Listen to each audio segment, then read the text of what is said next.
Good morning students. Today's our topic is cotton textile industries. पिछली video में हमने iron and steel industry के बारे में पढ़ा. इसमें हम जो कॉटन टेक्सटाइल इंडस्ट्रीज पढ़ रहे हैं, वीविंग क्लॉथ, कपड़ा जो है वो from yarn is an ancient art. जो धागे से जो कपड़ा बुनना जो है वो प्राचीन कला है. Cotton, wool, silk, jute, flax have been used for making clothes. कपड़े बनाने के लिए इस सब फैब्रिक का प्रयोग किया जाता है. The textile industries can be divided on the basis of raw material used in them.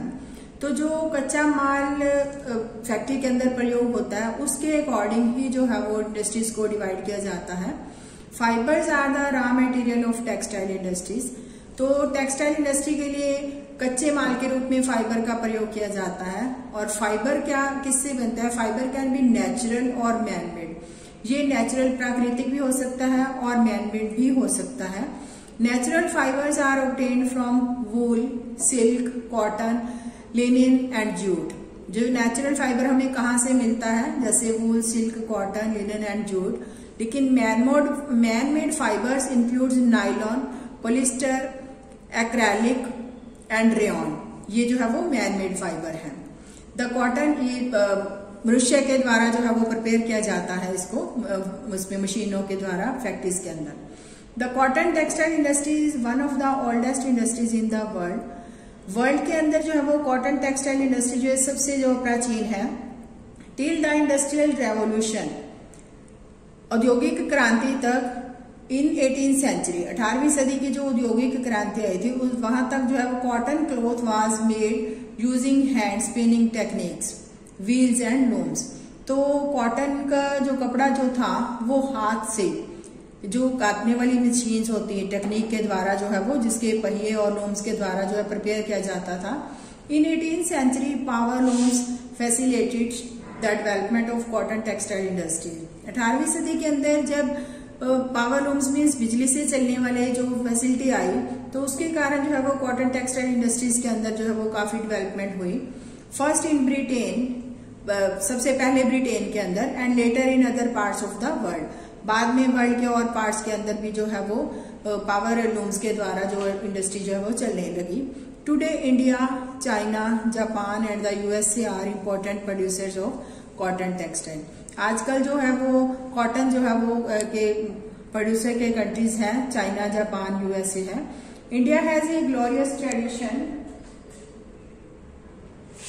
In producing excellent quality cotton textiles. Bharat के अंदर जो है वो शानदार परंपरा के द्वारा जो है वो अच्छी क्वालिटी के जो है वो कॉटन टेक्सटाइल्स जो है वो अच्छा प्रोड्यूस करते हैं. बिफोर द ब्रिटिश रूल, अंग्रेजों के राज से पहले, India had spun and hand woven cloth already had a wide market. Bharat के अंदर हाथ से बुने जाने वाले कपड़े जो थे वो उसकी बहुत बड़ी मार्केट थी. The muslins of Dhaka, chintz of Masulipatnam, calicos of Calicut and gold rod cotton of Burnpur, Surat and Vadodara were known worldwide for their quality and design. तो जैसे ये ढाका के अंदर मसलिन के जो है वो टाइप है और मुसलीपट्टनम के अंदर छिंट जो है, कालीकट के अंदर कालीकोस और बर्नपुर, सूरत और वडोदरा के अंदर जो सोने की जरी का काम किया जाता था वो जो है वो अच्छी क्वालिटी के अंदर डिजाइनों के अंदर इसके लिए प्रसिद्ध था. But the production of hand woven cotton textile was expensive and time consuming. लेकिन हाथ से जो बुने जाने वाले कपड़ा जो था वो महंगा भी होता था और समय भी ज्यादा लगता था, टाइम कंज्यूमिंग था. Hence, traditional cotton textile industries could not face the competition from the new textile mills. तो जो परंपरावादी प्राचीन जो पारंपरिक कॉटन टेक्सटाइल इंडस्ट्रीज थी वो इस कंपटीशन के अंदर जो तो नई टेक्निक के मिल्स के अंदर जो थे वेस्ट में पश्चिम जो थी उसका जो है वो प्रतिस्पर्धा जो है वो नहीं कर सकते थे. मीन्स उसके कंपटीशन के कंपैरेटिव जो इतना अच्छा नहीं था. Which produces cheap and good quality fabric. उसके अंदर जो था कपड़ा जो सस्ता भी होता था एंड गुड क्वालिटी फैब्रिक होता था थ्रू मशीनाइज्ड इंडस्ट्रियल यूनिट्स. क्योंकि मशीनों के द्वारा जो है उसको प्रिपेयर किया जाता था. पहले जो है हाथ से बनाए जाते थे डिजाइन वो एक्सपेंसिव भी होते थे, टाइम कंज्यूमिंग भी होते थे, लेकिन पारंपरिक कॉटन टेक्सटाइल इंडस्ट्री जो थी वो ऐसे कंपटीशन को, जो कि मशीनों के द्वारा चीप और गुड क्वालिटी का होता था, उससे कंपटीशन जो है वो नहीं फेस कर पा रहे थे। The first successful mechanised textile mill was establish in Mumbai. सबसे पहले जो है मशीन के द्वारा जो टेक्सटाइल इंडस्ट्री जो थी मुंबई में 1854 में खोली गई थी। उसके लिए जो क्लाइमेट चाहिए, the warm moist climate, a port for importing machinery, तो availability of raw material and skilled labour resulted in rapid expansion of the industry in the region. इस क्षेत्र के अंदर जो था, इसके तेजी से बढ़ने का कारण क्या था, वहां के जो ये वाला मटेरियल था उसका जो टेम्परेचर था, वार्म और मॉइस्ट क्लाइमेट था, उसके लिए मशीनरी इंपोर्ट करने के लिए वहां पोर्ट भी मिल जाते थे, कच्चा माल भी मिल जाता था, और जो है वो स्किल्ड लेबर भी वहां से प्रोवाइड हो जाती थी। इसलिए ये उसके ग्रोथ के सबसे ज्यादा कारण थे। Initially this industry flourished in the states of Maharashtra and Gujarat. ये इंडस्ट्री जो है महाराष्ट्र और गुजरात के अंदर, इसीलिए इसका फैलाव हुआ because of favourable humid climate, क्योंकि वहां का क्लाइमेट जो था ह्यूमिड क्लाइमेट होता था, इसीलिए वहां पर जो है वो ज्यादा इसके जो है फ्लोरिश हुई। But today humidity can be created artificially, लेकिन आजकल जो है वो ह्यूमिडिटी को आर्टिफिशियल क्रिएट किया जाता है। एंड रॉ कॉटन, और जो कच्चा जो कॉटन है इज ए प्योर, वो शुद्ध होता है, and not weight losing raw material. तो उसका जो है वो रॉ मटेरियल से जब उसको बुना जाता है तो उसका वेट लूज नहीं होता। So this industry has spread to other parts of India. तो वेट लूज ना होने के कारण ये जो इंडस्ट्री थी इंडिया के अदर पार्ट्स में भी फैल गई। जैसे वो एरिया है Coimbatore, Kanpur, Chennai, Ahmedabad, Mumbai, Kolkata, Ludhiana, Pondicherry and Panipat are some of the other important centres. इन सेंटर्स के अंदर भी जो है वो कॉटन टेक्सटाइल इंडस्ट्री जो है वो स्टार्ट हो गई। नेक्स्ट आता है Ahmedabad. It is located in Gujarat on the banks of Sabarmati river. Ahmedabad की लोकेशन है गुजरात के अंदर, साबरमती रिवर के ऊपर अहमदाबाद स्थित है। The first mill was established in 1859। वहां पर पहली जो मिल जो थी कपड़े की वो 1859 के अंदर एस्टैब्लिश की गई। It soon became the second largest textile city of India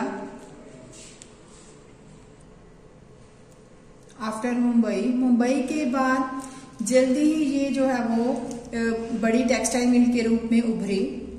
Ahmedabad was therefore often referred to as the Manchester of India.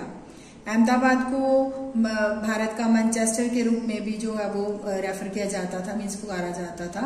Favourable locational factors, वहां के जो लोकेशन के कारण जो उसके फैक्टर थे were responsible for the development of the textile industry in Ahmedabad. तो अहमदाबाद के अंदर वो फैक्टर भी जो है उसके विकास में जो थे रेस्पॉन्सिबल थे। Ahmedabad is situated very close to cotton growing area. जहां पर कॉटन ग्रो की जाती थी उस एरिया के नजदीक अहमदाबाद स्थित है। This ensures easy availability of raw material. तो वहां पर ग्रोइंग एरिया पास होने के कारण इनको जो है वो रॉ मटेरियल जो है वो आसानी से मिल जाता था। The climate is ideal for spinning and weaving. वहां का क्लाइमेट भी जो है वो उसको स्पिन करने में और वीव करने में जो है वो अच्छा है। द फ्लैट टेरेन, जो उसका प्लेन भूभाग है, and easy availability of land, और लैंड की जो उपलब्धता भी आसानी से हो जाती है क्योंकि फ्लैट टेरेन है। Is suitable for the establishment of the mills. वो भी मिलों को जो है वो एस्टेब्लिश करने के लिए सूटेबल है, वहां का जो टेरेन है। The densely populated states of Gujarat and Maharashtra और गुजरात के जो स्टेट है वहां की पॉपुलेशन ज्यादा होने के कारण वहां पर उनको provide both skilled and semi skilled labour. तो पॉपुलेशन ज्यादा होने के कारण उनको कुशल और अर्ध कुशल जो लेबर है वो भी प्रोवाइड हो जाती है वहां पर। Well developed road and railway network permits easy transportation of textiles to different parts of the country. तो कंट्री के अलग अलग पार्ट जो है वहां तक जो है वो कपड़े को ट्रांसपोर्ट के लिए वहां की सड़कें और रेलवे नेटवर्क जो है वो अच्छा विकसित है, thus providing easy access to the market. तो वो उसको जो है वो रोड्स और नेटवर्क के कारण जो है वो टेक्सटाइल को मार्केट तक पहुंचाया जाता है। Mumbai port near by facilitates imports of machinery and export of cotton textile. Mumbai port जो है वो मशीनरी को इंपोर्ट करने के लिए और कॉटन टेक्सटाइल को एक्सपोर्ट करने के लिए जो वो भी उसके अंदर सहायक है। But in the recent years Ahmedabad textile mills have been having some problem. लेकिन आजकल जो अहमदाबाद की मिलें हैं उनको बहुत सी प्रॉब्लम फेस करनी पड़ रही है। Several textile mills have closed down, कुछ मिल्स जो है वो बंद हो चुकी हैं। This is primarily due to the emergence of new textile centres in the country. ये इसलिए है क्योंकि कंट्री के अंदर नए टेक्सटाइल सेंटर जो है वो उभर रहे हैं, मीन्स खुल रहे हैं, as well as non upgradation of machines and technology in the mills of Ahmedabad. तो अहमदाबाद के अंदर जो है वो टेक्नोलॉजी और मशीन्स की अपग्रेडेशन को जो है वो कम होने के कारण जो है वो नई टेक्सटाइल खुल रही हैं, जिसके कारण जो है वो उसके अंदर जो है वो मिल्स जो है वो बंद हो रही हैं। नेक्स्ट है Osaka. It is an important textile centre of Japan. तो जापान के अंदर जो महत्वपूर्ण टेक्सटाइल सेंटर है वो है Osaka, also known as the Manchester of Japan. उसको जापान का मैनचेस्टर भी कहा जाता है। The textile industry developed in Osaka due to several geographical factor. तो ये इंडस्ट्री जो है वो बहुत से भौगोलिक फैक्टर के कारण वहां पर उभरी, विकसित हुई। The extensive plain around Osaka ensured that land was easily available for the growth of cotton mills। वहाँ के जो मैदानी एरिया है वो इसकी कॉटन टेक्सटाइल की ग्रोथ के कारण जहां पर उनको आसानी से लैंड प्रोवाइड हो जाती है, वो फैक्टर है। वार्म ह्यूमिड क्लाइमेट, वहाँ का क्लाइमेट भी जो है वो वार्म और ह्यूमिड होने के कारण is well suited to spinning and weaving. Spinning और वीविंग के लिए वो क्लाइमेट जो है वो बेटर है। The river Yodo provide sufficient water for the mills. तो वहां का जो रिवर है, योडो रिवर है, वहां से उसको पानी प्रोवाइड हो जाता है।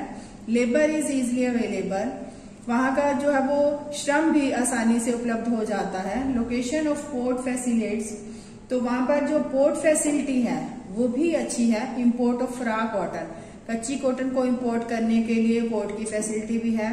एंड फॉर एक्सपोर्टिंग टेक्सटाइल्स, और तैयार माल को एक्सपोर्ट करने के लिए भी वहां की जो है वो पोर्ट्स जो है वो सहायक है।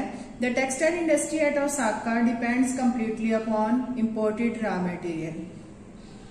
तो ओसाका की जो टेक्सटाइल इंडस्ट्री है वो imported raw material, means raw material import करते हैं वहां से, उसके ऊपर डिपेंड है।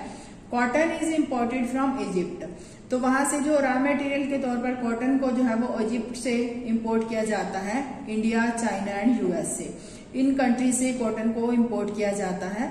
The finished product is mostly exported and has a good market due to good quality and low price. जब वो जो प्रोडक्ट तैयार हो जाता है तो उसको एक्सपोर्ट करने के लिए अच्छी मार्केट है और उसकी क्वालिटी भी अच्छी है और कीमत भी कम है। Though it is one of the important textile cities in the country, चाहे ये कंट्री के अंदर जो है वो बहुत इम्पोर्टेंट सिटीज है। Of late the cotton textile industry of Osaka has been replaced by other industries. तो ओसाका के अंदर ये इंडस्ट्री जो है वो दूसरी इंडस्ट्रीज के ने रिप्लेस की है, such as iron and steel, machinery, shipbuilding, automobiles, electrical equipments and cement. अब वहां पर जो है वो ये वाली फैक्ट्रीज भी जो है वो खुल चुकी हैं। I think you understand the topic. Next topic will be in the next video.